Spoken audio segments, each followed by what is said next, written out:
Conversaciones. Ideas de personas sobre cosas.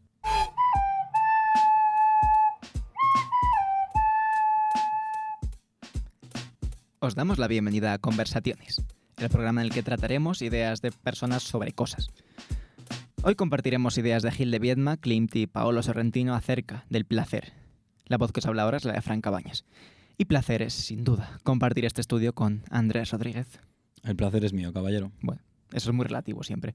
Creo que querías empezar este programa un poco sentando el tono de nuestra concepción del placer o de qué queremos considerar placer. Yo quería trasladar la voz de la juventud, la voz de una comunidad de internet, de una comunidad de Twitter concretamente, y quería reivindicar un placer que de verdad que cada vez tiene más adeptos probablemente y no me extraña, y es el placer de fumar.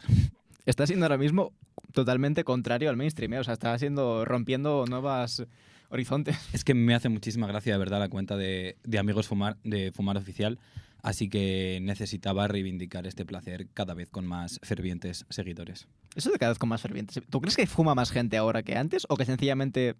No lo sé. Yo creo que no. La verdad, a mí, por ejemplo, es algo que, sinceramente, mi padre me lo ha preguntado muchas veces, porque él también tenía la concepción de que cada vez menos gente fumaba. Pero yo veo mis círculos y digo, no ha bajado el número de peña. Me importa que, una mierda las que estadísticas, mi perspectiva anecdótica es que todo el mundo fuma. Claro, yo veo mis ya. círculos y es como, joder, perder salud a cambio de una elegancia magna. Nosotros decimos, desde luego. Ya. Además que, bueno, está guay porque es lo único que te aporta fumar. Elegancia magna, porque otra cosa. ¿Y qué más quieres en la vida? Aparte de elegancia magna. Pero es el único placer que te aporta, porque yo que sé, vamos a hablar mucho de drogas a lo largo de este programa y Y prefieres otras, dices, ¿no? literalmente cualquier otra droga, por lo menos puedes argumentar que tiene un efecto, un placer relacionado con fumar, ¿no? Te estás basando también en experiencias propias, ¿verdad? Sí. O sea, de fumar crack a fumar tabaco, desde luego yo prefiero fumar crack, o sea. Sí, yo también lo prefiero, mil ¿Verdad? veces. No, pero bueno. ¿Cómo nos gusta fumar crack? Vamos, hombre. Todo el día fumando crack para arriba y para abajo. Las 8 de la mañana, pim, la primera. Honey, wake up. It's time for your 4 a.m. pipa de crack. Honey, Bueno. wake up. New crack just dropped. Crack tú. Crack 2. Electric Boogaloo. Bueno, por si acaso no habría quedado claro, en este programa vamos a hablar de drogas. Igual la arte de contenido debería haber ido antes del contenido. Perdón. Pero en este programa vamos a hablar de, entre otras cosas, temas delicados como puede ser las drogas, la adicción a las drogas y también de asuntos sexuales, así que va a ser un programa not safe for work, si esto no ha quedado ya claro. Vamos a hablar de petas y tetas. Efectivamente, sobre todo de tetas, pero también de petas. Y os garantizo que no vamos fumados. Pero bueno. Os lo tendréis que creer.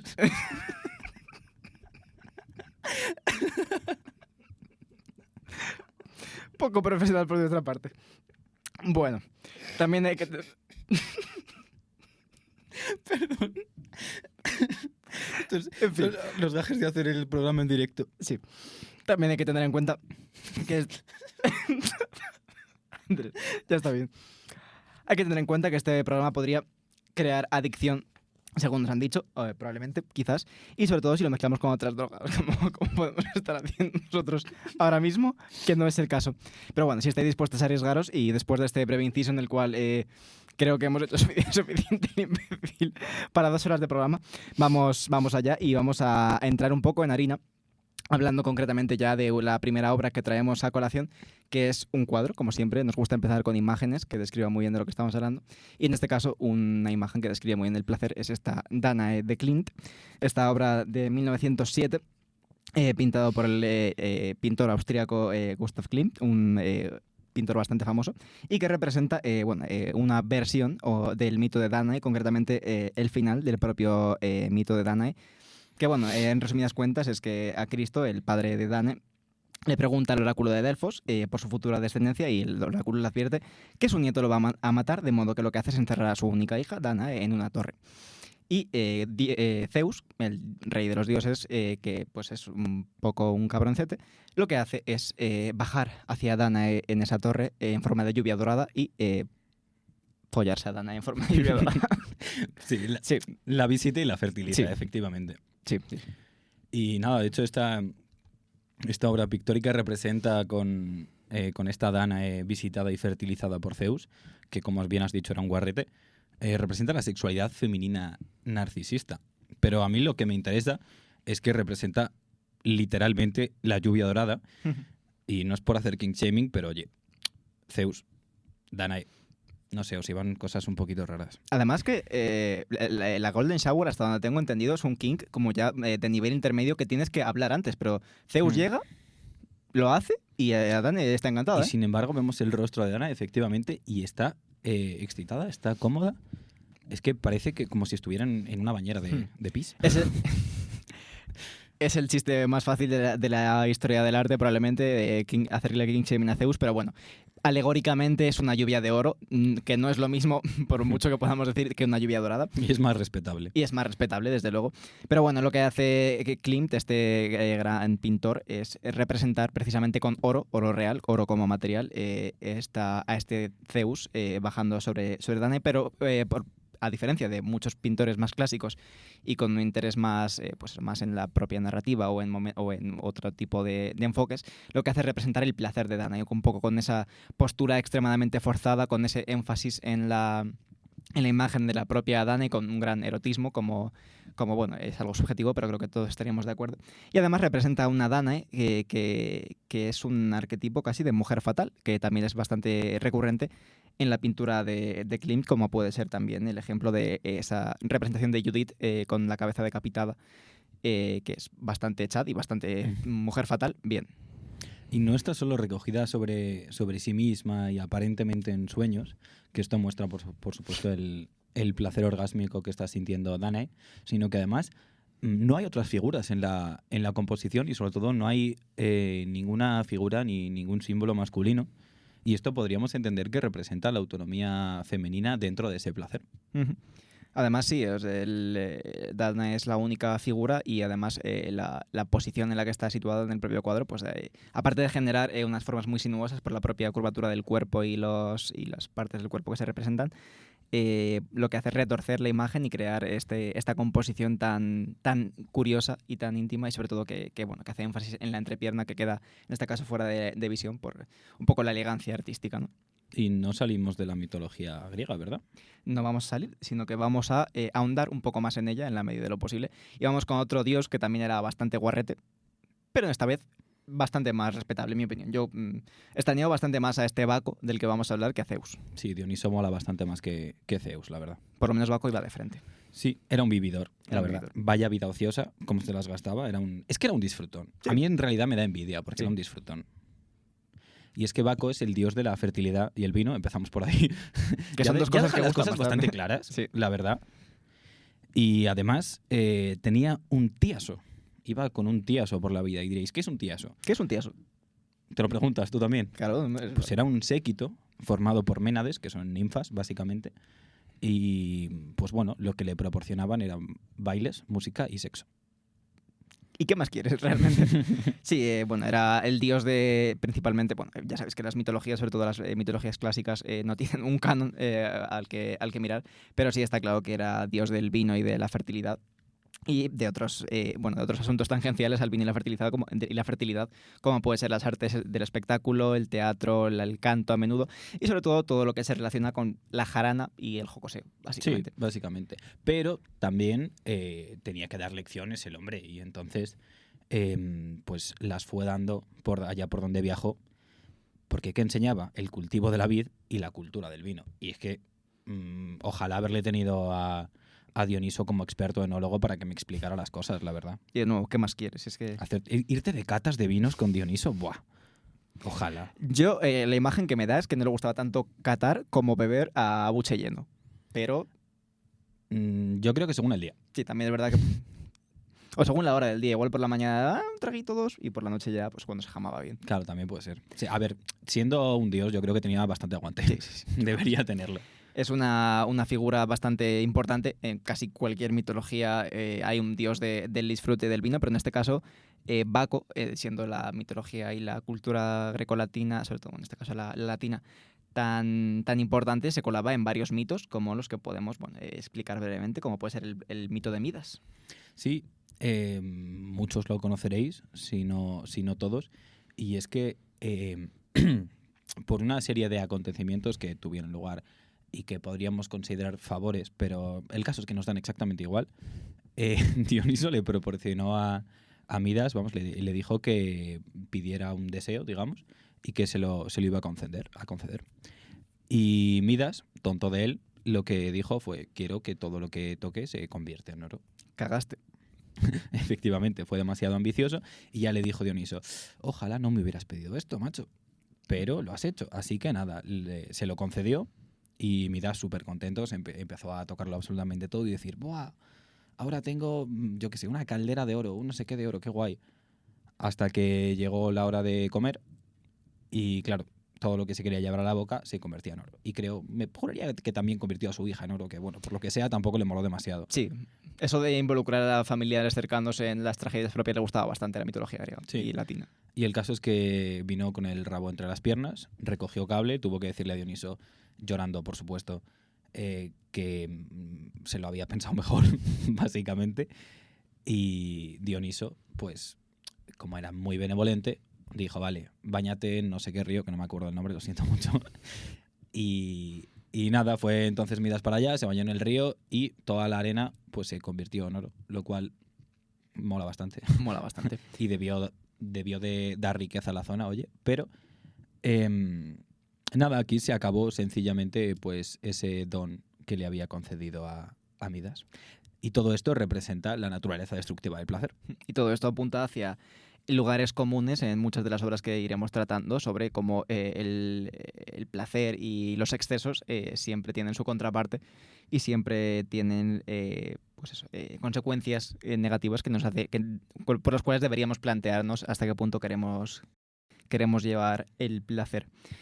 Y bueno, sencillamente también decir que otros elementos en los que se relacionaba Baco era el disfrute pues de todo tipo de artes y de festejos, que incluía pues también la música, el espectáculo y el juego también, que el juego es una actividad estrechamente vinculada al placer y que, bueno, como decía Huizinga, este escritor que hablaba sobre el placer, sobre el juego, perdón, el juego se está íntimamente ligado al placer en tanto que es un momento y un lugar apartado de la vida corriente y que por tanto lo que nos permite centrarnos en el placer sin tener en todo momento presente la mentalidad de la productividad o del objetivo que estamos persiguiendo, porque el objetivo del juego es el propio juego, así como el objetivo del festejo y el placer es el propio placer.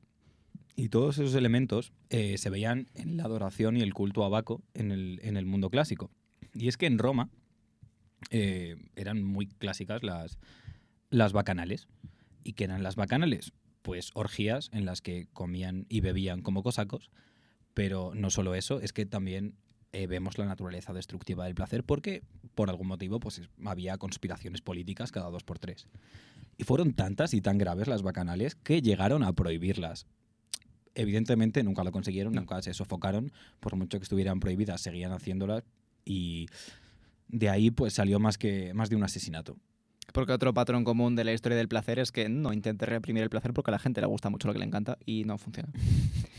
Que lo veremos también pues con todo tipo de cosas, incluyendo orgías y drogas sobre todo, pero vamos a ir poco a poco. Y de momento vamos a ir con otra figura que está estrechamente relacionada con la de Baco, que es la del trovador, la persona que con sus palabras genera placer. Como podemos estar hablando, por ejemplo, de los poetas, como podemos estar hablando concretamente de Gil de Viedma, este poeta español del siglo pasado, que tiene una poesía extraordinaria acerca del placer y concretamente del placer erótico, sexual y amoroso, de la cual vamos a escuchar un breve fragmento.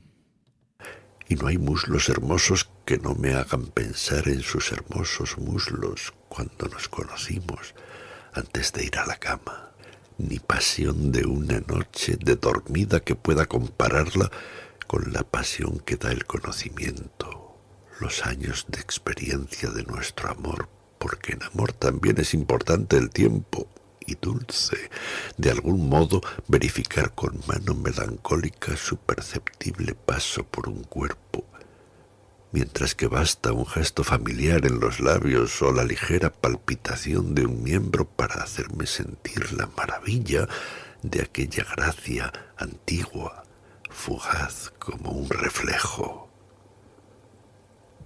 Sobre su piel borrosa, cuando pasen más años y al final estemos, quiero aplastar los labios invocando la imagen de su cuerpo y de todos los cuerpos que una vez amé, aunque fuese un instante, deshechos por el tiempo, para pedir la fuerza de poder vivir sin belleza, sin fuerza y sin deseo, mientras seguimos juntos hasta morir en paz, los dos, como dicen que mueren los que han amado mucho.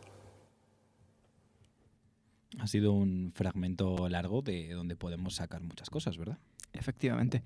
Este fragmento del poema titulado Pandémica y Celeste, que hace referencia a las dos concepciones de placer, dos caras de la misma moneda, a menudo consideradas como contraposición la una de la otra, pero aquí lo que nos dice el poeta, la voz poética, es que ambas formas de placer son compatibles, el placer más cortoplacista, más placer carnal y lujurioso, y el placer del amor gestado y maduro a lo largo de los años, que bueno, también nos retrotrae un poco el programa de la semana pasada acerca del amor. Sí, desde luego es verdad que Gil de Viedma no desprecia nunca lo puramente carnal, pero sí que pone más en valor o valora quizá pues por encima, sencillamente, esa sinergia que se da cuando se juntan placer y amor. Y además, bueno, lo que hace es también flexea un poco de vida sexual. Es verdad que eso de 400 cuerpos distintos que dice a lo largo del poema es un poco flexear. Sí, de hecho primero se las da de humilde, dice, para saber de amor, para aprenderle, haber estado solo es necesario. Pero luego no pone el énfasis en haber estado solo, sino en el haber estado acompañado y muy acompañado. Sí, pero sí, bueno. de hecho dice 400 noches y no solo eso, sino con 400 personas diferentes. Sí, además, en lo que hace mucho énfasis, que yo creo que es un asunto personal, es en la cantidad de sitios en los que ha practicado el amor. También, sí, una enumeración de lugares muy extensa. Muy extensa. Pero bueno, el caso es que lo que hace es hablar un poco de lo extenso de su vida amorosa. Esto es un poema ya de madurez. Y relacionar la amplia variedad de experiencias amorosas con el conocimiento del amor a largo plazo, un poco relacionando conocer tanta variedad de cuerpos con conocer una única concepción de amor o con aprender en conjunto más del amor que de cada encuentro individual, precisamente por la gran cantidad de encuentros.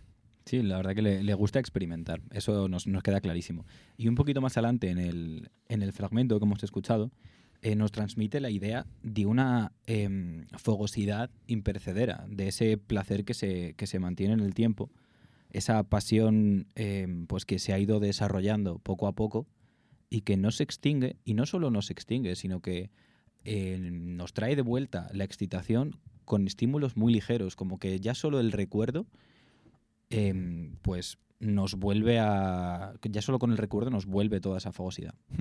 Además habla de cómo cada encuentro que tiene a lo largo de su larga vida pues le retrotrae en todo momento a lo que podríamos considerar la génesis de su o incluso el culmen de su vida sexual, que es esa juventud de esos 20 años. De algún modo, diciendo también con esa imagen de los muslos que siempre recuerdan a unos muslos casi primigenios o un símbolo sexual casi abstracto y primigenio, diciendo pues que todos tienen un lugar común al cual le retrotraen siempre y poniendo en valor de nuevo esa memoria, esa acumulación en su vivencia de todos los encuentros puntuales que al final se acumulan en una vida amorosa más relacionada con con el amor maduro, con el saber disfrutar de este amor más que del cortoplacismo y de la lujuria que se apodera de alguien cuando está, digámoslo en términos mundanos, cachondo perdido. Sí, de hecho nos dice que cuando tenemos la suerte ya termina, ¿no?, con eso, que cuando tenemos la suerte de experimentar esa sinergia entre el placer sexual y el placer del amor, pues nos dice sencillamente que podemos morir en paz. Bastante fuerte, la verdad, pero... Sí, desde luego, bastante fuerte. Pero bueno, supongo que eso es sencillamente, eso significa que para él no hay placer más alto, placer más sublime que ese. Desde luego. Y bueno, de Gil de Viedma, de este poeta del siglo XX, retrocedemos bastante hasta otro poeta, como puede ser Lucrecio, en este caso, que tiene también opiniones bastante fuertes y bastante importantes acerca del placer. Sí, de hecho, vamos con uno de sus poemas de la naturaleza de las cosas, que es Origen físico, carácter e insaciabilidad del amor. Lucrecio, el título es muy descriptivo, ahí eso te lo doy, pero en realidad esto es un alegato contra el amor, las cosas como son. Para empezar, nos habla del despertar sexual y la madurez del cuerpo. Concretamente nos dice: se agita en nosotros este semen que hemos dicho antes tan pronto como a la edad adulta robustece nuestros miembros. Más gráfico no podía ser, no, la verdad. Nos habla ya de una reacción fisiológica, de esa hinchazón y esa excitación, lo cual diría más adelante. Y ya no solo eso, sino que nos habla también de ese despertar sexual en términos de deseo. Porque si hay una reacción en el cuerpo, también una reacción en la mente, y dice que sentimos ese deseo literalmente de arrojar nuestro semen sobre el objeto de deseo. Algo que hace este autor a lo largo de ese texto, sobre todo al principio, es hacer mucho énfasis en la fisicalidad y la corporeidad del amor, como ha dicho mi compañero, hablando literalmente del semen como este origen del deseo sexual, pero también describiendo un proceso un poco científico o no demasiado riguroso de cómo al acumularse en determinados lugares de los nervios excita al punto de las partes genitales mismas del cuerpo, un poco hablando o relacionando, pues de nuevo, en términos de no mucho rigor fisiológico, este semen como origen del deseo sexual y esta llegada y actuación en el cuerpo con la excitación sexual como tal. No le podemos pedir mucho rigor fisiológico porque era la época que era, claro. No, claro, sí, no lo estoy criticando, simplemente me hace gracia sí, totalmente. un poco las ideas de bombero torero que tenían de la relación entre el cuerpo y la mente. Y un poco más adelante reconoce como génesis del deseo sexual también el amor. Y es que ya pues entra en el fregado que es la relación del sexo con el amor, como lo haría posteriormente Gil de Viedma, como hemos visto. Pero Lucrecio lo hace pues con otra perspectiva completamente distinta y nos invita a alejarnos del amor, porque nos dice que el amor duele. Y de hecho llega un momento dado en que nos dice prácticamente pues que arrojemos nuestro humor y lo liberemos donde buenamente podamos, básicamente. Que no seamos muy selectivos tampoco. Sí, nos dice al final que, y en cierta medida tiene razón, que conviene aliviarse para no volverse loco. Nos dice un poco eso, viene a decirnoslo. Sí. Y, de hecho, luego llega incluso a afirmar que el placer es más puro cuando no hay sufrimiento. Y claro, si no estás enamorado, pues sufres menos, las cosas como son. Si es que este hombre era un sabio. Ya, pero aquí está señalando algo interesante, que es un poco lo que decías de ¿verdaderamente es más placer cuando hay menos sufrimiento o son sentimientos perfectamente compatibles? Porque claro, yo creo en muchos sentidos mayor placer significa mayor sufrimiento y viceversa. Entonces, también el deseo o querer librarse del deseo a menudo querer librarse del dolor a menudo no es compatible con aceptar el deseo, sino que la ausencia de deseo es lo que está en el equilibrio absoluto, casi una perspectiva budista de el deseo es lo que genera tanto el placer como el dolor, pero si tienes que aceptar uno, tienes que aceptar ambos. Sí, y a mí me da la sensación, además, desde un punto de vista totalmente personal, que me da igual si el placer es más puro, sin sufrimiento, sin amor o tal, porque si yo lo siento más grande, lo siento más sublime, lo siento más loco, sencillamente, a mí me vale. Sí. Me da igual que luego realmente no sea así. Que Lucrecio que ni idea tiene, vamos, que tampoco. Pero sí que nos dice, luego nos comparte otras ideas, y es la idea de la insaciabilidad del amor, como dice el propio nombre, o más bien quizá de esa sinergia, ¿no?, entre sexo y amor de la que hablábamos. Y es que nos dice que es un deseo insatisfacible el de fusionarse con el amante en el acoplamiento lleno de gozo. Y esta imagen del placer de nuevo insaciable como una herida que no se cierra, como una herida sangrante que evidentemente, pues como decimos en toda nuestra vida, mientras deseemos no se va a poder cerrar, sino que simplemente va a poder satisfacerse de forma bastante temporal. Y como el placer es algo que no acaba, ha habido mucha gente a lo largo de toda la historia que ha teorizado mucho sobre el placer, pero nadie lo ha hecho desde una perspectiva tan personal y particular como el Marqués de Sade. Que tenía que ser francés, claro. Es que de verdad que lo sentimos mucho, pero es que hay franceses que hicieron cosas. No, el Marqués de Sade fue una figura muy polémica y muy importante de la literatura francesa que empezó, bueno, que fue prácticamente crucificado socialmente por motivos que deberían resultar claros a cualquier persona que leyera sus textos en el contexto moral en el que los escribía, y que no empezó a reivindicarse sino a raíz del siglo XX y de movimientos precisamente de poesía español. Sí, aunque también es verdad que luego posteriormente se han hecho estudios y se han hecho análisis sobre su figura y se dice que quizá no era tan malo como se pintaba, no era una figura tan detestable como nos han hecho creer. Sin embargo, sí que es innegable que estuvo encarcelado y fue juzgado y sentenciado en muchas ocasiones por Sí. crímenes relacionados con la sexualidad, concretamente con algunos que podían parecernos evidentemente nada cuestionables. Tuvo muchas condenas y encierros a lo largo de su vida y es que fue protagonista de varios escándalos, entre otras cosas, que no eran las únicas, pues porque era adúltero y putero. Y de hecho uno de los casos de los escándalos más notables de su vida fue el caso de Marsella, en el que tuvo una orgía. Bueno, y luego pues se le acusó de haber envenenado a varias jóvenes durante esa orgía.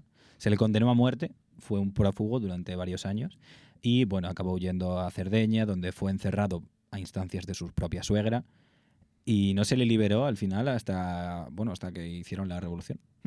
Y es también, hablando de revolución, una figura que era básicamente escritor y sobre todo escritor en el ámbito de del relato corto sobre todo, pero también era un pensador político, porque es verdad que el Marqués, no solo en su figura, sino también en sus escritos, relacionaba estrechamente nociones como el sexo o el placer con el poder, la moral imperante, lo que llamaríamos la cultura hegemónica. Y es verdad que pese a que es complicado saber hasta qué punto estaba basado el Marqués de Sade, precisamente porque pues todo el aparato del sistema de la época se volvió contra él por su vida disoluta y tal, es verdad que sus escritos están plagados de una relación muy interesante entre el placer, el sexo y la política, como encontrábamos también, bueno, como encontrábamos en la lectura del libro que mencionaste, de la radicalidad del amor. Y el Marqués pues hablaba bastante o cuestionaba mucho la moralidad aristocrática de la época, que era necesario cuestionar. Sí, y desde luego, como dices, son numerosas las obras y los géneros a los que se fue adscribiendo a lo largo de su vida o que fue explorando más bien a lo largo de su vida el Marqués de Sade. Pero lo fundamental de la mayoría de sus obras y por lo que se le recuerda es porque en muchas de ellas había descripciones de parafilias y actos violentos pues muy extensas y muy gráficas y que sobre todo pues intentaban transmitir la idea del triunfo del vicio sobre la virtud. Y probablemente su obra más importante son los 120 días de Sodoma. Que luego la pasaría Pasolini al cine en 1975. Y además un caso muy interesante porque el Marqués de Sade escribió acerca del régimen imperante de su época y Pasolini hizo un extraordinario trabajo, si bien un poco difícil de aguantar si tienes el estómago un poco tal, acerca de, relacionándolo a su vez con el triunfo del régimen fascista en Italia, con lo cual pues podemos ver claramente como la relación entre poder, vicio y sencillamente placer y cómo están relacionados y son indivisibles entre ellos. Y hay que darle algo al Marqués de Sade también, aparte a pesar de que sea francés. Y es que, joder, han acuñado se acuñó el término de sadismo a partir de su figura. No todo el mundo tiene uno de los fetiches más comunes Claro. nombrados a partir de su apellido. Es que no todo el mundo tiene, de hecho, ya no solo eso, sino sencillamente no todo el mundo tiene un sustantivo en su honor. Es que es una locura. Y además su legado ha perdurado en literatura que consideraríamos erótica a lo largo de mucho tiempo, incluido hasta los terribles años de Internet, como podemos apreciar en el siguiente ejemplo, bastante más general. Efectivamente, y es que pasamos de los relatos cortos que eran historias eróticas que formaban parte de la obra de Sade a Wattpad, efectivamente. La cuna de los fanfics y que son, podríamos decir, que el siguiente paso. Podemos decirlo, realmente podemos. Sí. Es que son las historias eróticas del siglo XXI, las cosas como son. Wattpad en realidad es un pozo de mierda, todos lo sabemos. Pero Internet es un pozo de mierda. O sea, sí, claro. Internet lo que tienes es que es un lugar tan profundo que te encuentras los extremos más extremos del ámbito humano, que son la mayor mierda y la mayor gloria que pueda haber. Sí, hay joyas y basura insecta, por supuesto. Pero bueno, el caso es que de Wattpad luego llegaron a salir algunas novelistas. Eso sí, salieron prácticamente todas las novelistas que salieron de allí, pues salieron con unos tintes muy característicos y sus obras pues no se alejaron demasiado de lo que hacían en Wattpad.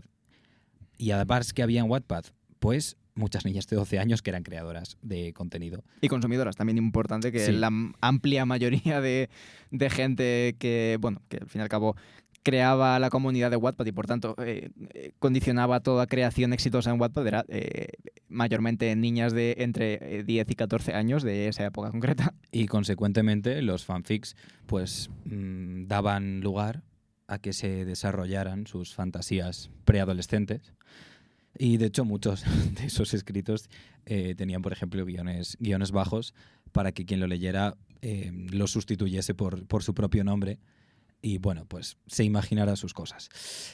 Y en muchos de estos también abundaban los famosos como protagonistas, ya fueran miembros de boy bands o cantantes o actores o personajes de otras obras de ficción, lo cual no deja de ser un poco turbio, sobre todo con personas reales, por supuesto. Y sobre todo, bueno, podemos sin abrir el enormísimo melón que es las relaciones parasociales en el ámbito de la sexualidad, relaciones parasociales como este concepto de relaciones con gente que no es realmente gente, sino que son figuras proyectadas a través de medios de masas, concretamente en este caso de Internet, y cómo pues había una gran cantidad de personas muy jóvenes, muy influenciables y con las ideas poco claras, que estaban desarrollando unos vínculos muy poco sanos, Sí. con imágenes idealizadas de gente que realmente es una persona de verdad, pero que es imposible conocer. Sí, es que habría que cogerlos con pinzas, por supuesto, porque hay que recordar que efectivamente es que muchos de esos fanfics hablaban de personas reales. Pero esto no es lo único turbio o raro que podíamos encontrar, sino que también, pues bueno, han dejado frases que han calado en internet y que se repiten continuamente a modo de cachondeo, porque claro, la falta de conocimiento y menos mal que falta de documentación de niñas de 12 y 14 años cuando estaban escribiendo estos fanfics frecuentemente subidos de tono, pues nos han dado joyas como ¿te parece bien 47 centímetros? Un poco escaso, la verdad. O sea, Sí, ¿verdad? Sí, 47 centímetros no es nada de brazo. Sí, realmente nos hace preguntarnos además si es legítimo hablar de ciertos placeres o ciertos fetiches, porque la sexualidad humana es una cosa. Vaya que sí es una cosa. La sexualidad humana es una cosa que existe. E Internet es otra. Sí. Y si dio ya en sus comienzos, digámoslo así, aunque no eran tampoco sus comienzos, Wattpad, según fueron pasando los años, pues llegaron cosas peores. Y llegaron, por ejemplo, las Joy, las Jerk-off Instructions, de las cuales tenemos un fragmento. No, es broma, no tenemos un fragmento porque esto ya iba a ser demasiado. Yo estoy Pero, totalmente en contra de lo que está pasando aquí. Básicamente, estos son literalmente, como dicen sus siglas, instrucciones para la masturbación. Y es que nos encontramos en una línea muy difusa entre la literatura erótica y, bueno, podríamos decir incluso que entre el relato erótico y una revista porno. Estamos rompiendo fronteras aquí ahora mismo. Sí. Estamos hablando de la literatura erótica llevada al extremo. Y nada, consiste en plantear situaciones eróticas potencialmente sexuales y luego exprimir ese potencial, sencillamente. Exprimir. Ajá. Exprimirlo, efectivamente. Y en los últimos años, además, creo que, Fran, tú eres consciente de que ha habido un boom de los audiolibros. Sí, eso es algo que ha ocurrido también. Y como comprenderás... Y pues, aplicando la infalible regla 34. No, pero esto se ha extendido, por Sí. supuesto, hasta todos los confines de la literatura, incluyendo la literatura erótica. Y, bueno, pasan cosas en Internet. Que de nuevo no hemos querido traer aquí, básicamente porque estamos emitiendo una antena, pero es algo que ha pasado. Y que Sí. pero si queréis buscar un fragmento lo vais a tener que hacer vosotros, no os lo vamos a traer aquí. O seguidnos en Twitter, que igual algún día de calentada de madrugada pues ponemos un enlace por ahí. Yo no me responsabilizo. Yo no me responsabilizo de esto, así que no hay nadie al timón. Pero bueno, sí, la sexualidad humana desde luego es una cosa que conviene cuestionar en algunos momentos, la legitimidad de ciertos fetiches, pero creo que es algo que no vamos a hacer ahora mismo, porque tenemos que hablar de otros contenidos como pueden ser... no salimos del sexo, vaya. Hablamos de un cortometraje barra arte contemporáneo, bueno, arte moderno, performance, llamado Blowjob, traducido mamada. De Andy Warhol, una persona también muy famosa en esos ámbitos de arte vanguardista del siglo pasado, que bueno, es un vídeo que consiste en un plano fijo de la cara de una persona que está recibiendo sexo oral durante bastante más rato del que puedes pensar a priori que ese vídeo puede sostenerse.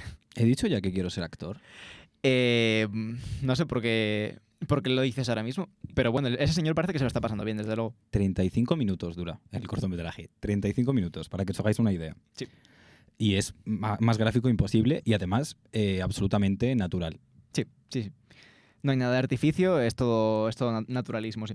Pero bueno, básicamente es como siempre en el arte vanguardista, en el arte moderno sobre todo del siglo XX y tal, el concepto es el 90% de lo que hay que ver. En este caso, pues el concepto es sencillamente fijarte en la cara de una persona que está recibiendo sexo sin poder intervenir, por así decirlo, sin poder interactuar. Sin poder sumarte a la fiesta. Efectivamente. Y un poco esa reflexión acerca de pues, el placer reflejado, la envidia, lo antinatural que nos resulta, bueno, que nos resultaría en esa época, aunque ahora ya menos con la masificación de la pornografía, sobre todo ver a alguien teniendo sexo. Y son una serie de reflexiones muy interesantes que están detrás de algo como es, le están chupando el pito. Y lo está disfrutando. Y lo está disfrutando. Lo cual vemos en sus expresiones durante los 35 minutos que dura. Efectivamente. Pero esta no es la única manera de la que se ha representado el sexo o el placer sexual. Hay formas mucho más sutiles de hacerlo. Uh-huh.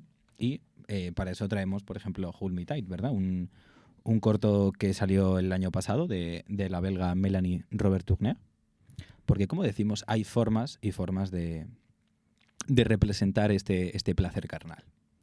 Es un cortometraje de animación oscuro e hipnótico en el que dos figuras aparecen en un bosque. Dos figuras que se atraen y se repelen representando encuentros y desencuentros. Y este corto transmite de manera muy clara, a pesar de que es animación, como decimos, las energías sexuales de cada una de estas figuras y la conexión sexual que surge entre ambos.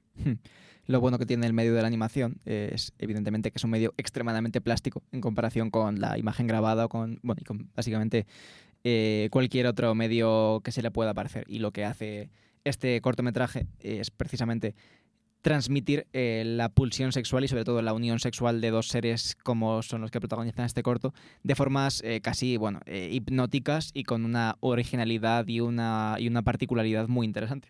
Sí, además son dos seres, como decías, dos criaturas que están a medio camino entre ser humanos y ser bestias. Y es importante esto porque ese carácter bestial pues nos redirige un poco a sus instintos primarios, a la violencia y a la carnalidad como dos ejes de su personalidad, podríamos decir. Sí, porque además no son seres humanos prácticamente en un sentido antropológico, porque los seres humanos salvajes o lo que consideraríamos homínidos que viven en la naturaleza, como podría parecernos que está representando, no tienen estas actitudes o estos comportamientos casi felinos, casi de depredador solitario.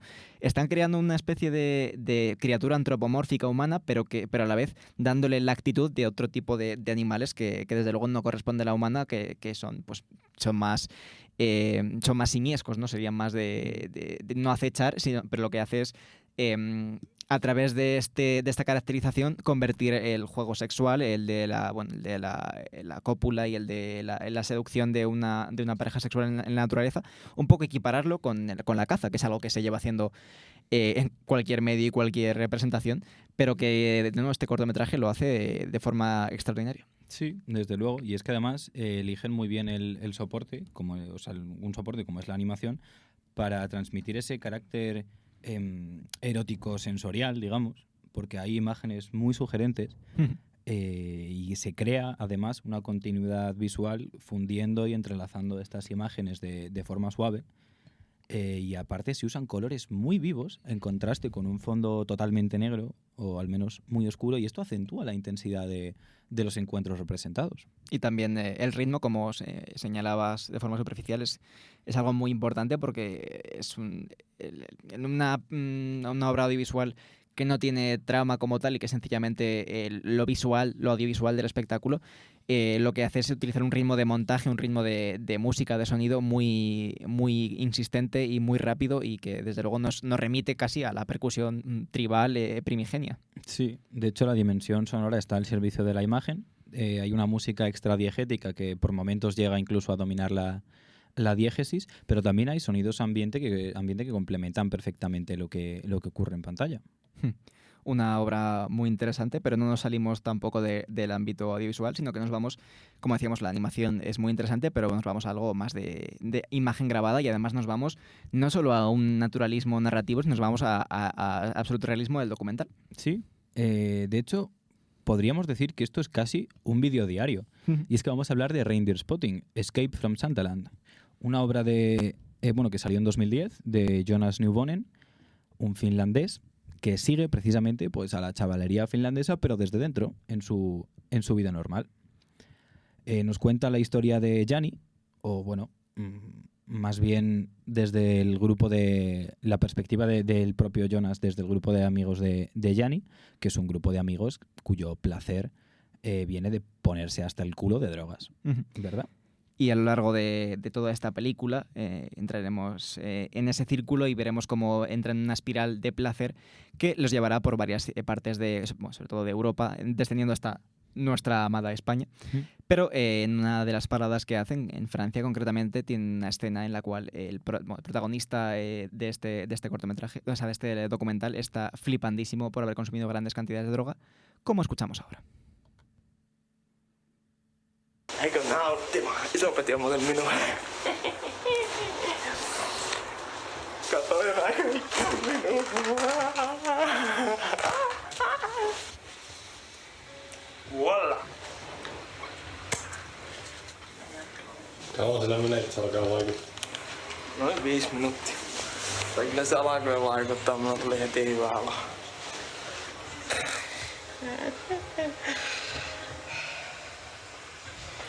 No, mikäs vois olla parempaa? Ollaan Pariisissa. Tuossa on noin vitusti supuja. Näytäpä ne koko kansalle uudestaan. Ja meikäläinen kattelee, että se televisio vittu pikkuhiljaa alkaa notkuttaa. Ja polttelen tupakkaa. Mulla on muuten pilivääkin kokitusta. Miepä näytän senkin tästä lomalla.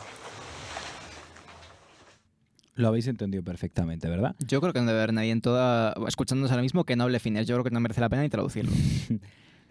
Os comento, nosotros tampoco hemos entendido una mierda. Evidentemente os hemos traído un documental que solo está en finés, el audio, así que no quedaba otra. Pero lo habéis entendido aún así, probablemente, porque la emoción es un lenguaje universal. Lo que ocurre aquí es que Jani se inyecta Subutex, que es un opioide sustituyente de la heroína que sirve para tratar esta adicción, que básicamente es la droga más barata por allí y lo que se pueden meter para el cuerpo. Y además se enciende un cigarro. Acto seguido comenta lo bonita que es la vida por lo que acaba de hacer y está haciendo, drogarse y fumar. Y es entonces además cuando recuerda que, joder, tiene marihuana, y salta de la cama y va por ella. Y va por ella visiblemente feliz y emocionado. No hace falta saber finés, como os decimos, para ver cómo estaba, vamos, pletórico. Absolutamente. Esta escena representa muy bien uno de los dos puntos entre los que ondulará como un péndulo este documental constantemente, que es entre el éxtasis de haber conseguido drogas y de haber consumido drogas, y la otra cara de la moneda de este ciclo de adicción y de consumo, que es la de la ausencia, el mono y en ocasiones, además muy interesantes porque de nuevo, no hay ningún tipo de guión, es sencillamente reacciones genuinas de una persona, en ocasiones preguntarse si no debería dejar las drogas, incluso llegar a tomar la decisión, entre comillas, se puede decir que toma la decisión cuando pocos minutos después vemos que la rompe. Sí, pero de hecho lo intenta.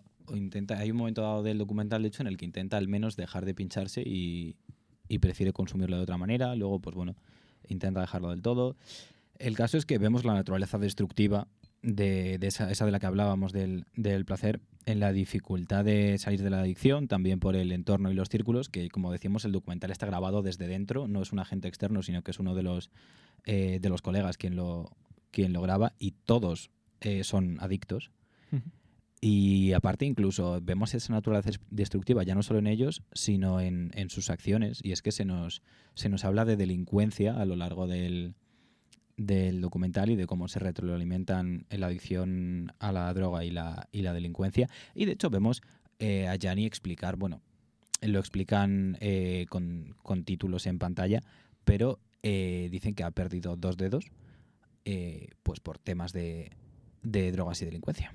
Y además, este documental tiene una secuela espiritual prácticamente, pero que es una secuela al fin y al cabo, llamada Lost Boys, en la cual retomamos la historia de estos pobres diablos varios años después y en un punto bastante más jodido de su relación con las drogas, y que nos demuestra muy bien cómo, si bien este documental sí que llega a mostrar momentos duros en su juventud, sobre todo de adicción, de mono y demás, lo que viene después es infinitamente peor, y de cómo es una constante negociación de la que no pueden salir. Y además es una película que, pese a su carácter juvenil y bastante informal, por así decirlo, sí que llega adentro, sin romper mucho el tono o la narrativa, a plantear el problema de que no puedes luchar con las drogas mediante la guerra a las drogas, sino que la droga es un problema de salud pública que sencillamente va a encontrar la forma de infiltrarse, y como lo hace en este caso es a través de la venta de drogas más baratas que se suministran a los adictos en Finlandia y que luego venden en Francia, y con el beneficio que sacan obtienen drogas mejores, de modo que se nos muestra de forma muy concisa e interesante cómo es algo con lo que no puedes combatir con métodos violentos. Sí, y también señala el problema de que Gianni y sus colegas buscan el placer, iba a decir que desde la cutrez, pero más bien desde la carencia, porque la ciudad en donde viven pues no les ofrece muchas más opciones. Consideran su ciudad una ciudad muy limitante, y es por eso que emprenden, de hecho, este viaje desesperado sin expectativas de futuro realmente, más allá de disfrutar el tiempo, todo lo que puedan estirar este viaje. Bueno, es verdad que lo emprenden por eso y porque si no iba a entrar a la cárcel y tenía que huir, pero... Pero es verdad que hay un par de reflexiones muy interesantes en las cuales vemos al protagonista que afirma que tiene un plan, que es llegar hasta cierto punto, consumir cierta cantidad de drogas, pero más allá de eso no hay ninguna perspectiva de futuro. Y creo que nos habla de forma, pues de nuevo, muy elocuente y sobre todo muy realista y muy humana de una juventud que crece sin ningún tipo de expectativa de futuro, completamente alienada del mundo en el que vive, y que encuentra un refugio bastante horrible en el consumo de drogas. Y es muy duro, de hecho, ver el truncamiento de ese potencial que nos puede inspirar Gianni en un principio. Y en esta línea de cuestionar un poco los placeres que podemos experimentar, sea las drogas o sea, en este caso, el sexo, vamos a hacer un breve descanso escuchando, en este caso, 2 canciones, pero la primera de ellas se titula It's Only Sex, solo es sexo, de Car Seat Headrest. Disculpad mi pronunciación de nuevo. En la cual pues se nos plantea una reflexión de una voz poética acerca del sexo en términos que no estamos quizá muy acostumbrados a escuchar, de que pues el sexo pues no es para tanto. Sí, bueno, quizá no es para tanto, pero nos presenta ideas un poco más controvertidas. Si hasta ahora estábamos diciendo estábamos hablando de placer sexual, aquí estamos hablando de displacer sexual, de la no satisfacción. Y es que hablamos de confusión y de culpa ante el deseo de cercanía con alguien, pero que a la vez entra ese deseo en conflicto con la propia sexualidad de la voz poética. Es que la sexualidad también, como decíamos del amor en su día, la sexualidad también es una movida bastante gorda y son perfectamente compatibles sentimientos ambiguos y confusos y muchas veces irracionales acerca del sexo y de las necesidades sexuales y de las relaciones sexuales con otra gente, perfectamente compatibles con el deseo sexual que se experimenta. Y cómo pues también hay dudas acerca de la propia sexualidad y de cómo, a pesar de que se puede hablar mucho de sexualidad en términos inclusivos y como el conocimiento sobre la diversidad sexogenérica y sexoafectiva está ampliando, pero al fin y al cabo tu realidad es tu realidad y no hay, por muchos estudios que haya, no te van a estudiar a ti, por así decirlo. Sí, de hecho se refiere a esta irracionalidad que mencionabas y habla de una aversión natural ante el sexo a pesar de lo atractiva que le resulta la idea. Y cómo se da cuenta de que no le da vergüenza y tiene esa voluntad de superar esa sensación impuesta de no disfrute, de no satisfacción, que no sabe de dónde proviene y que no comprende. Además lo denomina de forma muy elocuente también una traición de su propio cuerpo, Sí. En cierto sentido querer experimentar o querer disfrutar el sexo sin ningún tipo de estas culpabilidades y estos sentimientos complejos que le despierta, pero como su cuerpo o su mente lo traicionan y le impiden hacerlo. Y para terminar, luego, de hecho, llega un punto en el que incluso invoca ese deseo sexual y ese placer sexual y para terminar, pues nos presenta de nuevo la idea de ese conflicto interno acerca de la importancia del sexo, sencillamente. Y sin más dilación, vamos a escuchar esta canción y estaremos de vuelta en unos minutillos. The other night I cried while thinking of having sex with you. Not out of desire or shame, but some subconscious impulse to feel pain. I wiped my tears on my face and neck and the backs of my ears and said, now it's sweat, now it's sweat, it's sweat now.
Bisexual and asexual and have sex however you like. But I don't care about hundreds of hypothetical people and their hypothetical sex deals. I care about me and my sex deal. What about my problems?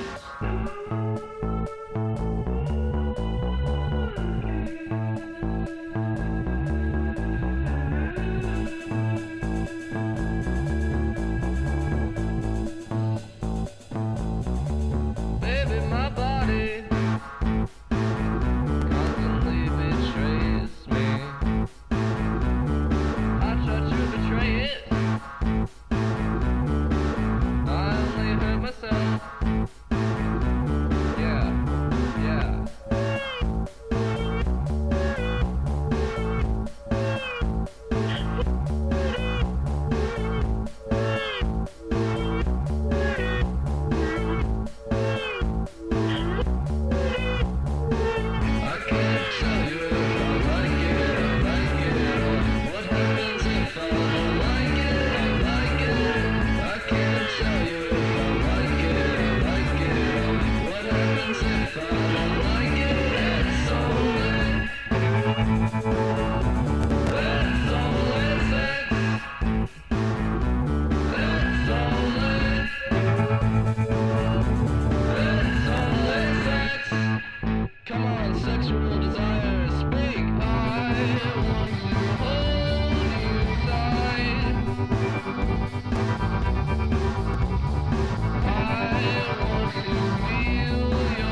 Estamos de vuelta en Conversationis y hablábamos de la sensación del placer, de una sensación omnipresente en nuestras vidas, y concretamente lo hacíamos a través de dos canciones que un poco ponen en tela de juicio o tienen una opinión un poco contraria de lo que es el placer. Empezábamos por una canción que cuestionaba un poco el placer sexual y ahora acabamos por una que cuestiona el otro placer principal del que hemos hablado en este programa, que es el de consumir drogas y pasárselo bien.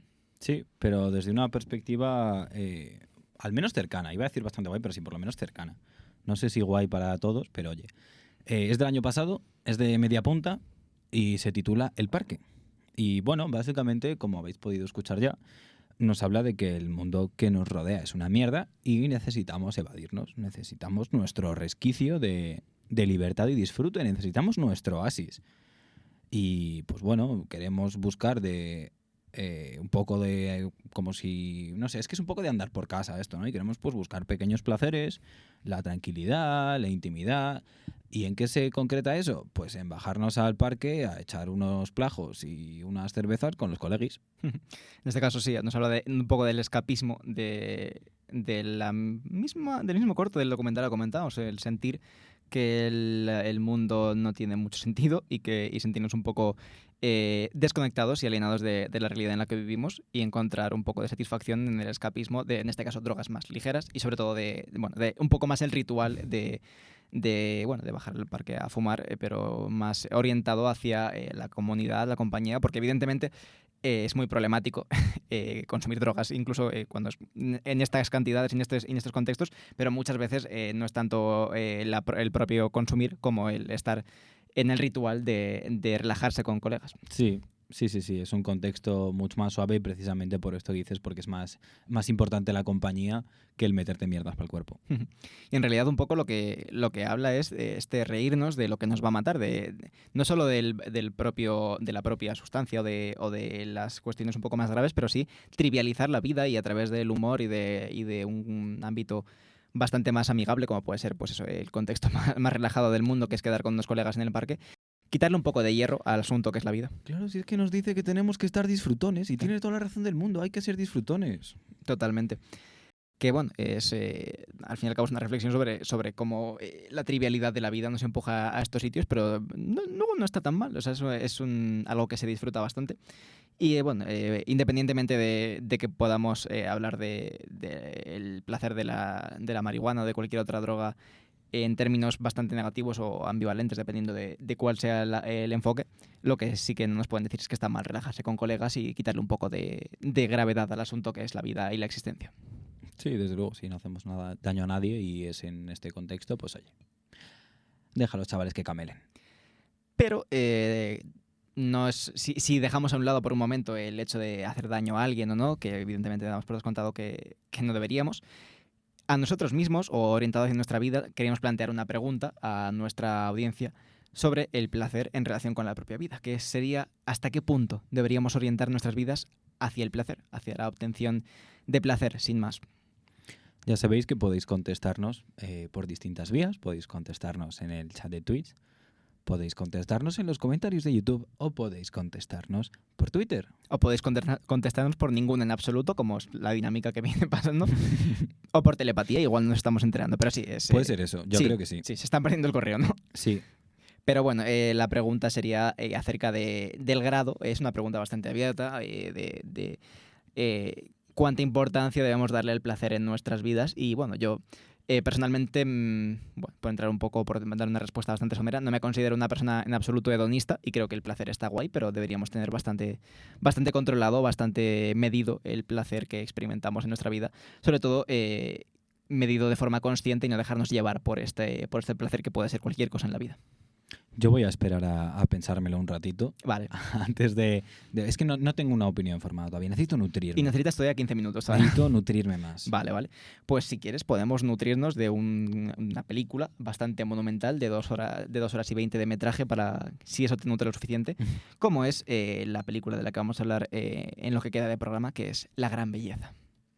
Esta película de Paolo Sorrentino del año 2013, un absoluto monumento que ha sido evidente, comparada por motivos obvios y con bastante justificación, en mi opinión, con la Dolce Vita de Fellini, en la cual nos presenta sobre todo una Roma, que podríamos considerar que es casi un protagonista, si no fuera porque hay un protagonista más explícito y más corpóreo, como es este Jeb Gambardella, que es un escritor famoso, un periodista, escritor italiano, romano, que se dedica a tener una vida disoluta y está un poco, digamos, amargado o un poco insensibilizado al placer. Sí, desde luego, pero como bien decías, Roma es prácticamente un personaje más. Y es que Sorrentino exalta la propia ciudad, exalta su monumentalidad y su belleza, pero también su vida nocturna y sus posibilidades de ocio. Y en definitiva lo que hace es mitificar un espacio real y darle unas dotes de las que verdaderamente carece. Lo que consigue el cine muy a menudo es darle belleza o crear belleza en base al mundo real que habitamos. Al fin y al cabo, la belleza del encuadre es sencillamente tomar una imagen que puede percibir el ojo humano y encontrar la forma de que esta imagen o de que esta misma realidad cobre un sentido estético superior, y lo mismo con el sonido. Y aquí es innegable que, si bien se le puede hacer muchas críticas al cine de Sorrentino, y concretamente a esta película, es una absoluta delicia tanto para los ojos como para los oídos. Sí, está claro que Sorrentino en esta película exprimió la estetización y el deseo a partir de técnicas cinematográficas. Sencillamente hizo un cine muy plástico, con un gran barroquismo formal, una puesta en escena muy elaborada, la cámara dinámica y sobre todo mucho retoque de imagen y muchos recursos de montaje. Y así consiguió precisamente eso que se proponía de exaltar la ciudad de Roma en sí misma, en su totalidad. Un estilo cinematográfico nada clásico, buscando siempre el giro, el trampantojo dentro de cada plano, buscando la estética, la composición forzada y poniéndole un extremo pensamiento, un extremo trabajo a cada plano, utilizando recursos que romperían un poco el cine más clásico, más formal, como cámaras lentas o como encuadres imposibles. Que ya, por dar un poco de contexto, venía experimentando con películas como This Must Be the Place o Youth, que es posterior, pero que también juega en estos términos estéticos y tonales de mitificar estos lugares y de crear a través de la estética una sensación diferente o magnificar una historia al fin y al cabo sencilla que nos está contando. Y en términos un poco más de contenido, destacaríamos de la extensa o considerable cinematografía de Sorrentino, El Divo y Ellos, que son dos películas que comparten hablar de un poco la degeneración o de la forma de vida de la burguesía contemporánea en este cuestionamiento de sus decisiones vitales, y de cómo retrata figuras siempre interpretadas además por este protagonista que es también un sello de la casa.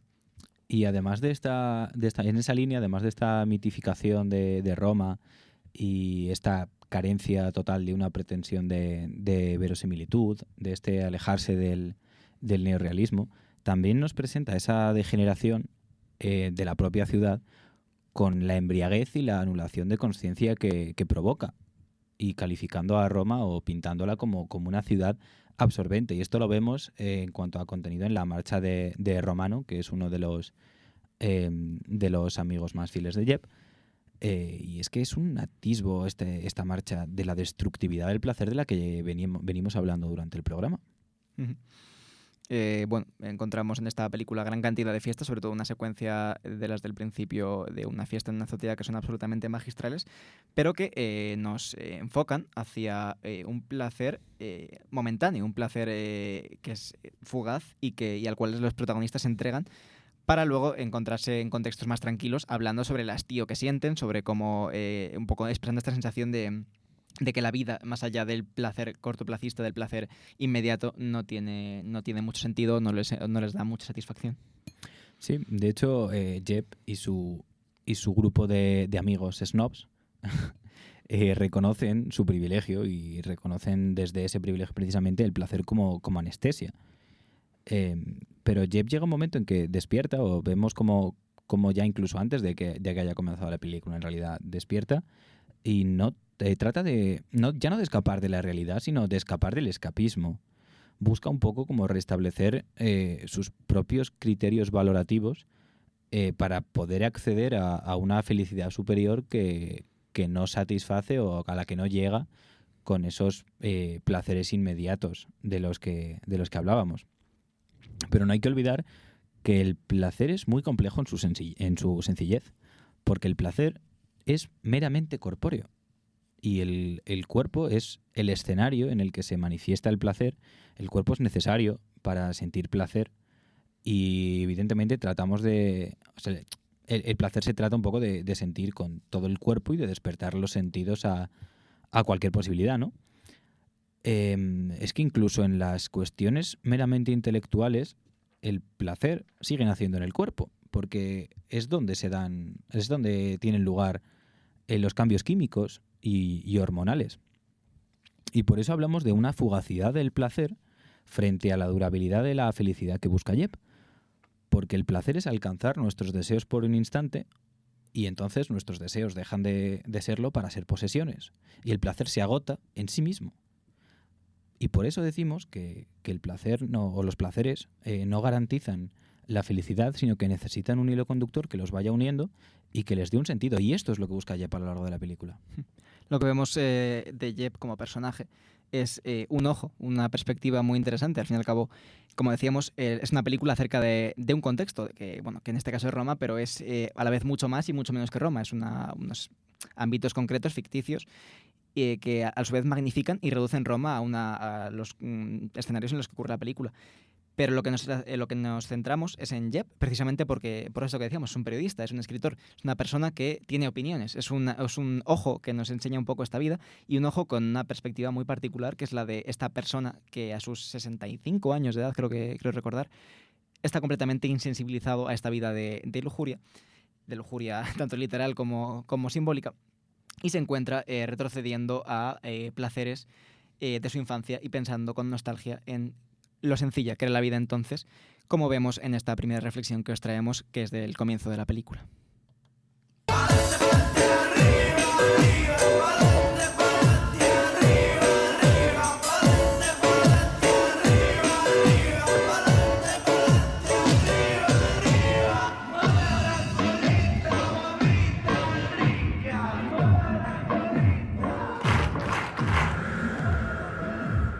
A esa pregunta tan infantil, mis amigos siempre contestaban lo mismo: los coños.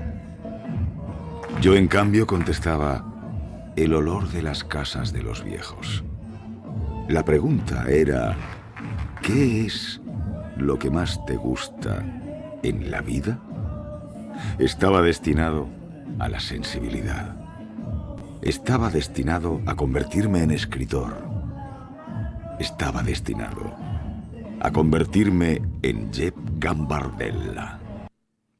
Escuchamos a este protagonista en una reflexión lúcida, si te la puedo llamar tal, en mitad de una fiesta totalmente desquiciada, en la cual pues oímos una canción bastante tonta de fondo y en la cual pues se dirige directamente a cámara, interrumpiendo durante un momento la narrativa para hacer esta reflexión sobre lo idiosincrático del propio personaje, y a la vez una reflexión sobre la diferencia entre el placer infantil y grotesco y la diferencia y el placer más adulto. ¿Tú qué prefieres, los coños o el olor a viejos? Es broma, no tienes que responder. Menos mal, porque la respuesta te sorprendería. Pero sí, vamos a hablar entonces de placeres infantiles y placeres maduros. Y es que hay una gran diferencia. Y podemos hablar de que los placeres infantiles podrían considerarse también placeres mundanos. Y son cosas pues como que gana tu equipo, una serie acaba como querías. Ese tipo de acontecimientos, digamos. Pero también existen los placeres maduros o sublimes, que así, grosso modo, según Aristópo, Epicuro, Platón, Epicteto y Séneca, que aquí eran estamos unos con frikis. el name dropping. A ver si... Sí, es que citar frikis es la manera de... Y llamarlos frikis es la manera de intentar alejarte de ser un friki. Ya, no funciona, lo sabes. Sí, soy plenamente consciente, pero me da bastante igual. Continúa. El caso, los placeres maduros serían el placer físico, que está ligado al cuerpo y pues bueno, se consigue a través del sexo, de la comida, un buen masaje, la relajación corporal, sencillamente. Luego tenemos el placer intelectual, que es cuando se satisface esa sed de conocimiento o cuando pues hacemos de forma libre y consciente. Tenemos por otro lado también el placer estético, que es la contemplación de la belleza en todas sus formas. Y por último, el placer emocional, que proviene pues, de sentimientos como el amor, ya sea hacia una pareja, hacia la familia, hacia los amigos, etc. Y que no están separados entre ellos, una categorización útil evidentemente, pero todo lo emocional tiene que ver con lo estético, todo lo intelectual tiene que ver con lo emocional y demás. Pero sí, es una... de hecho hay cosas que podemos adscribir a varios, por supuesto.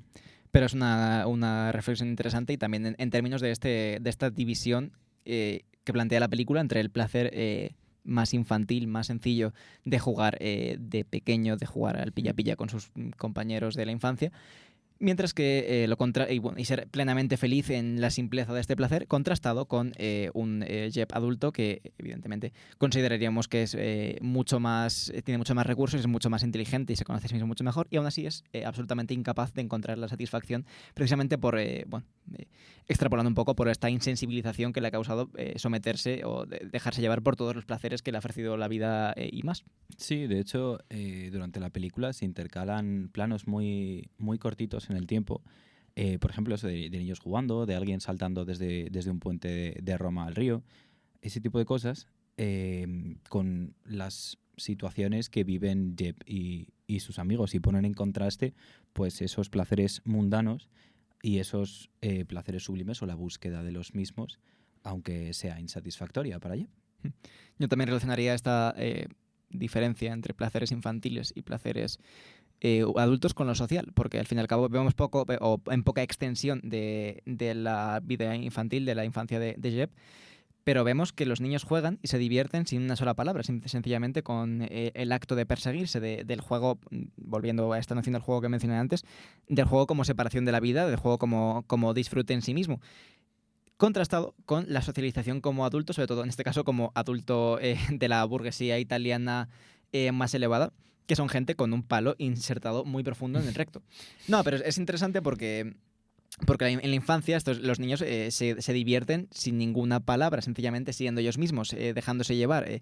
Sin embargo, en las reuniones estas de intelectuales y gente snob, como los has denominado antes, constantemente están manteniendo las apariencias, están claramente rígidos, están incluso insultándose entre ellos, incluso intentando dejarse mal unos a otros como para quedar como la persona más inteligente y la más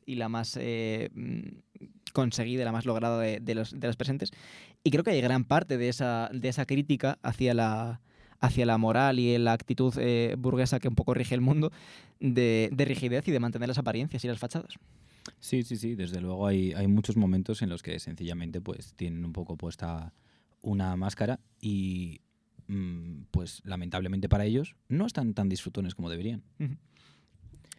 Y podemos hablar también de, volviendo a estos placeres maduros, cómo puede haber más bien un mayor y un menor grado de elitismo en cada uno de ellos, y podríamos hablar de otra división de placeres sencillos y placeres sofisticados, que si me permites voy a dar algún ejemplo de cada una de estas categorías. Y es que se me ocurre que el placer físico del que hablábamos antes pues no es lo mismo meterse por el culo un bocata lomo queso o un kebab yendo como las grecas a las 4 de la mañana, uh-huh, que degustar un menú gourmet en un restaurante de prestigio con 4 estrellas Michelin.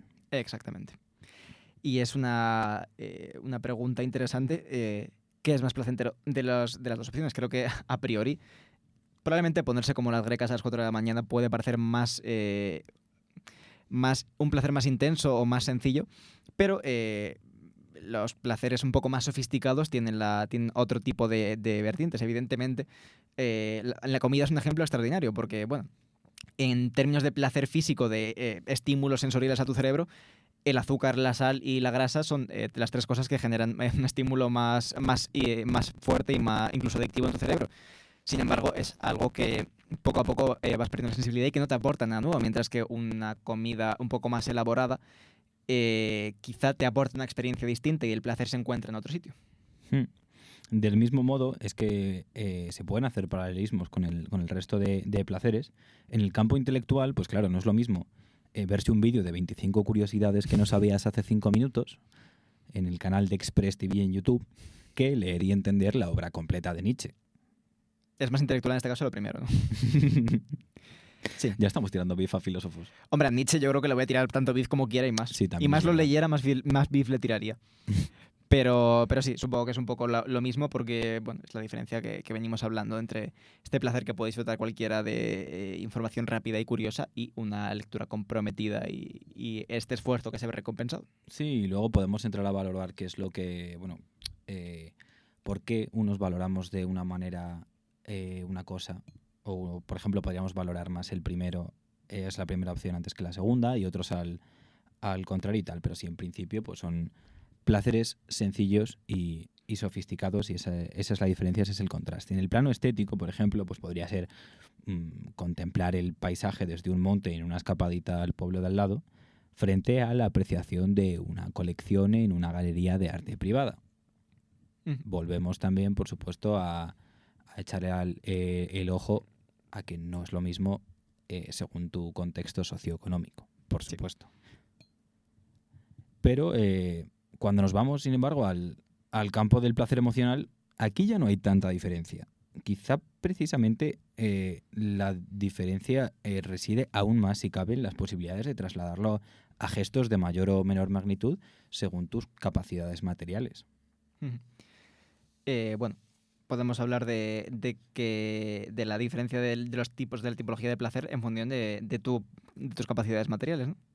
De la capacidad que tienes de acceder a unos tipos u otros de placer, pero que al fin y al cabo no hay una diferencia tan importante en términos de tu cerebro. Sí, es que es eso. Sencillamente, en cierta medida podemos entender que satisfacer un placer o acceder a un placer, pues claro, no es lo mismo, seamos claros, si tienes o no dinero. No. O al menos no lo vas a satisfacer de la misma forma o lo vas a sentir con la misma magnitud, con la misma intensidad.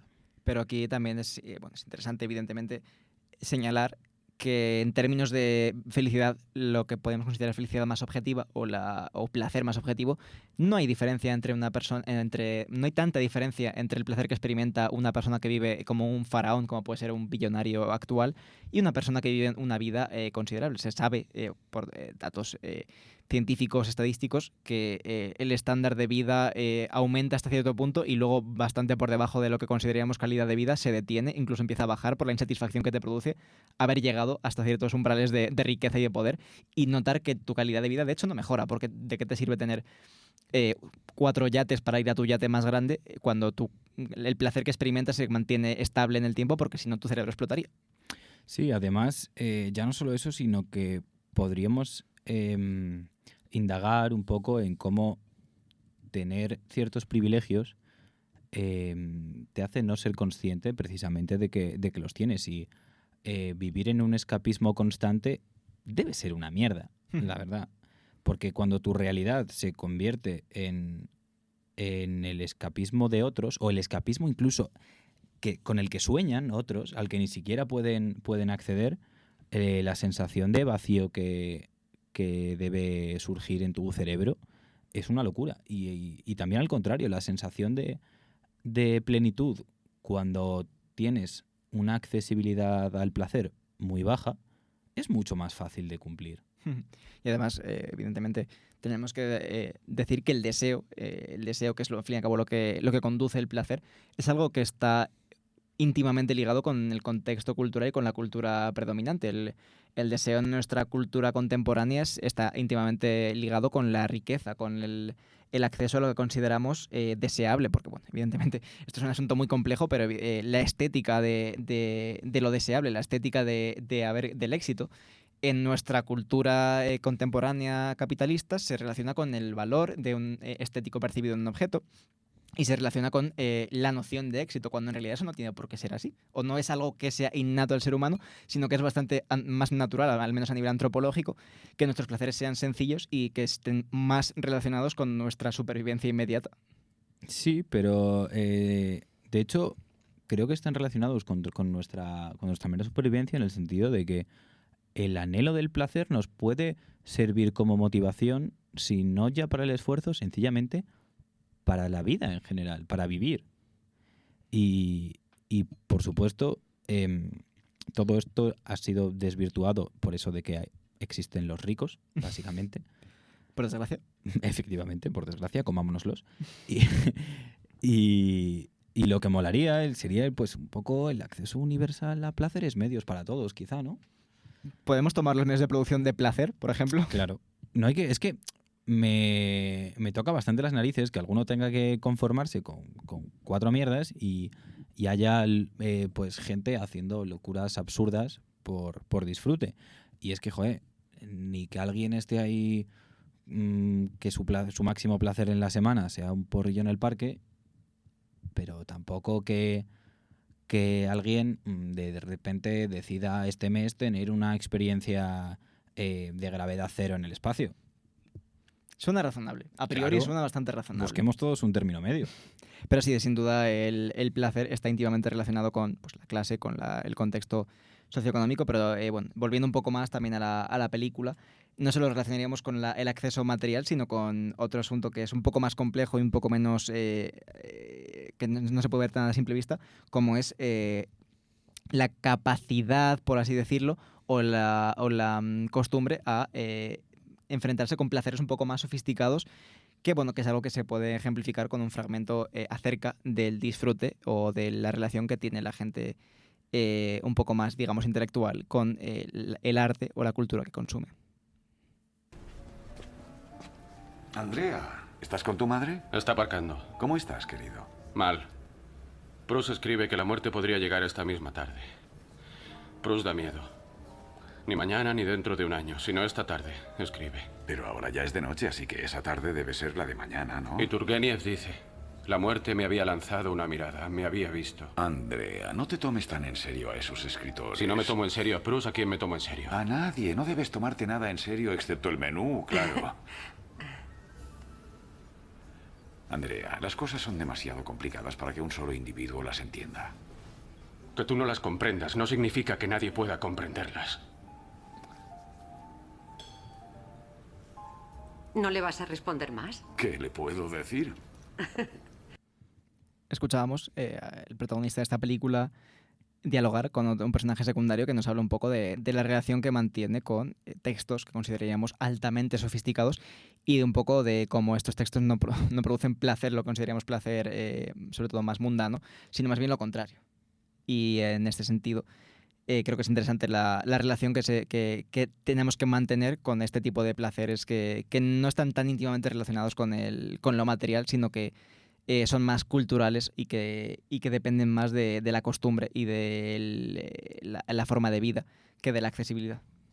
Sí, a mí tanto esto como lo que se plantea luego posteriormente en la película Jeb me trae me despierta una pregunta y tiene que ver también en cierta medida o me planteo yo si tiene que ver con el contexto socioeconómico del que hablábamos, o si lo trasciende.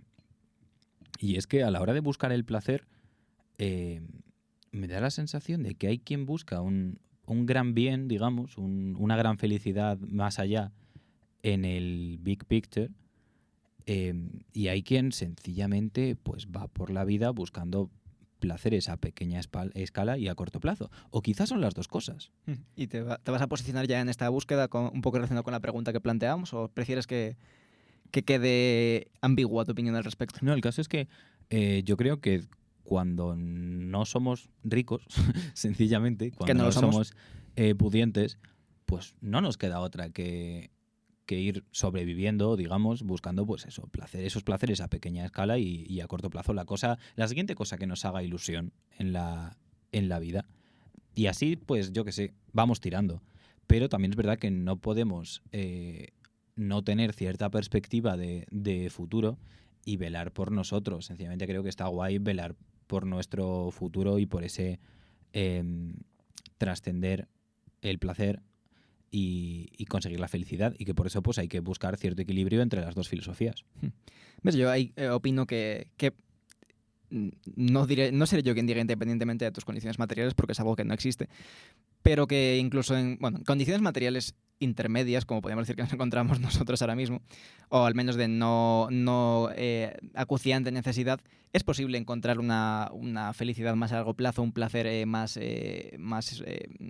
elaborado y más controlado, siempre teniendo en cuenta que la vida que estamos viviendo es una vida que estamos viviendo en un mundo que se está yendo a la mierda y que podría ser infinitamente mejor si no fuera por el sistema que incentiva el absoluto egoísmo. Pero aún así, creo que el ser humano es muy adaptable y en tanto que no vivas en la necesidad constante, necesidades vitales constantes como son el hambre o necesidad de protección y refugio, puedes encontrar siempre un placer más elaborado sin tener que estar viviendo el día a día, en mi opinión. En definitiva, que hay que buscar la felicidad más allá, pero tampoco podemos renunciar a meternos qué tal los findes. Sí, como resumen está bastante bien. Bueno, yo creo que con eso ya podemos clausurar el comentario de la película porque... Sí, yo creo que ha sido suficiente. Sí, ¿no? sí. Es un buen colofón. Sí, las cosas como son. No, pero yo sinceramente es que creo que el ser humano pues está neurobiológicamente diseñado para hacer el esfuerzo justo para sobrevivir y el resto del tiempo vaivear. Sí. Vaivear como perros. Y si no, pues nos podemos fijar en cualquier otra especie animal que se dedica a eso. Sí, y es que el sistema en el que vivimos es el que nos priva de vivir como deberíamos, a pesar de los innumerables avances que nos deberían permitir cumplir con esta máxima desde la comodidad, que evidentemente es algo que no se ha hecho antes. Y es que este sistema en el que vivimos nos priva de ser siempre unos disfrutones. No sé qué esperamos para cambiar las cosas. ¿Quién no quiere ser disfrutón toda su vida? Es el alegato político que necesitábamos, desde luego. Sí, es que podríamos acceder a eso. Se dan las condiciones para que tengamos eso. Hay una escasez artificial de placer en la vida de todas las personas. Totalmente. Y me parece algo indignante. Lo es, sin duda. Y pues hasta aquí el programa de hoy. Y también es lo que comentaba la película, y hasta aquí vamos a dejar el coloquio de la gran belleza y vamos a ir cerrando ya este programa. Me he enfadado, efectivamente, así que vamos a terminar el programa. Nos despedimos y para eso volvemos al Monte Olimpo. Vamos a escuchar The Cult of Dionysus, de The Orion Experience, que nos vienen a decir algo así como que, bueno, nos encontramos mal, nos apetece jaleo y despiporre, así que ala, vamos a por ello. A mí me ha parecido una filosofía estupenda, algo totalmente respetable y encomiable, así que oye. Yo añadiré un breve matiz, que es que hay un placer absolutamente universal y que no tiene absolutamente nada malo y lo tiene todo a favor, que es beber agua, así que bebed agua. Y con eso ya nos podemos despedir. Ay, qué tierno. Hombre, ¿me lo negarás? Me has quitado el enfado de golpe, qué ¿verdad? Tierno. Beber agua es placentero. Sí, es verdad, es muy placentero. Y hay que hacerlo, entonces, pues yo qué sé. Y luego además lo que viene después, que es mear como un gorrino, también es bastante placentero. Bueno, otro placer del que no hemos hablado y teníamos que haberlo hecho, cagar. Cagar cuando tienes muchas ganas. Increíble. Creo que deberíamos cortar el programa antes de que esto derive a ciertos derroteros. Nos volveremos a escuchar la semana que viene. El lunes 28 desde las 6 podréis encontrarnos sintonizando vuestro aparato de radio en la 106.4 FM, en radiooasis.es y en twitch.tv/conversacionespodcast. Para entonces trataremos un tema muy tierno, como esto que nos ha dicho ahora al final Paquito, que a todos nos trae buenos o no tan buenos recuerdos. Trataremos la infancia. Os esperamos con los brazos abiertos. Yesterday I heard you say you're lost, but life has gone away. It got me thinking, I think I feel a similar way, and that's sad, that's sad. So let's make a decision, start a new religion, yeah, we're gonna build a temple to our love. Orgiastic dances, nymphs and chances, yeah, we'll be the envy of the gods above. I'm feeling devious, you're looking glamorous. Let's get mischievous and polyamorous, wine and women and wonderful vices. Welcome to the cult of Dionysus.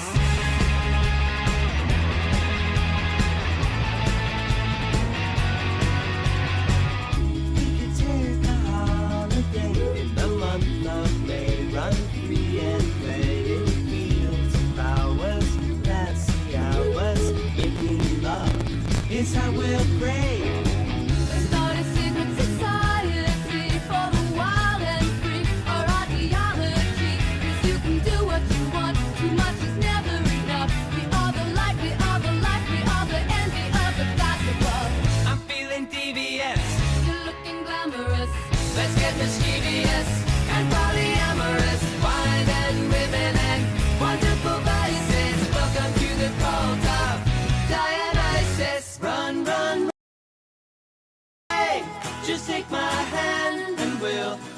And in this world we'll wash those tears away.